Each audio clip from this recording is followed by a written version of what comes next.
பார்க்கிறேன் என் கால்கள் ஓய்ந்ததே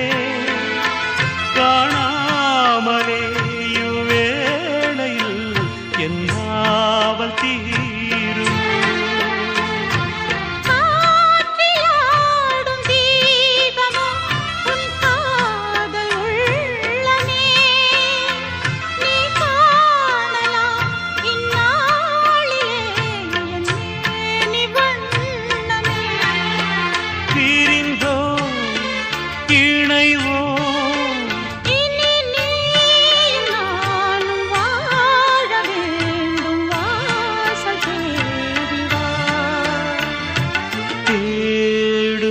கண் பார்வை தவிக்க